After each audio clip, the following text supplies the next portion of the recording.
اعوذ باللہ من الشیطان الرجیم بسم اللہ الرحمن الرحیم اذا السماء انفطرت، جب آسمان پھٹ جائے گا، وَإِذَا الْكَوَاكِبُ انتثرت، اور جب تارے بکھر جائیں گے، وَإِذَا الْبِحَارُ فُجِّرَتْ، اور جب سمندر پھاڑ دیے جائیں گے، وَإِذَا الْقُبُورُ بُعْثِرَتْ، اور جب قبریں کھول دی جائیں گی، عَلِمَتْ نَفْسٌ مَّا قَدَّمَتْ وَأَخَّرَتْ، اس وقت ہر شخص کو اس کا اگلا پچھلا سب کیا درا معلوم ہو جائے گا۔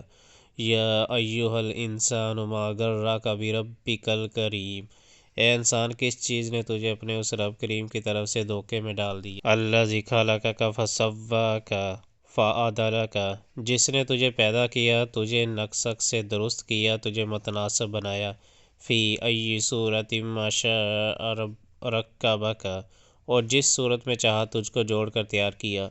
کلا بل تکذبون بالدین، ہرگز نہیں، بلکہ اصل بات یہ ہے کہ تم لوگ جزا و سزا کو جھٹلاتے ہو۔ وَإِنَّ عَلَيْكُمْ لَحَافِظِينَ، حالانکہ تم پر نگراں مقرر ہیں، کِرَامًا کاتبین، ایسے معزز کاتب، یعلمون ما تفعلون، جو تمہارے ہر فعل کو جانتے ہیں۔ ان الابرار لفی نعیم، یقیناً نیک لوگ مزے میں ہوں گے۔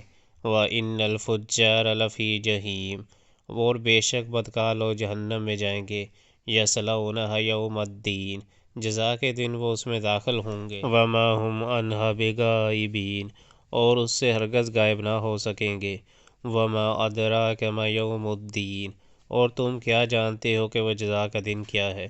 ثم ما ادراک ما یوم الدین، ہاں تمہیں کیا خبر کہ وہ جزا کا دن کیا ہے؟ یوم لا تملک نفس لنفس شیئا والامر یومئذ للہ، یہ وہ دن ہے جب کسی شخص کے لیے کچھ کرنا کسی کے بس میں نہ ہوگا، فیصلہ اس دن بالکل اللہ کے اختیار میں ہوگا۔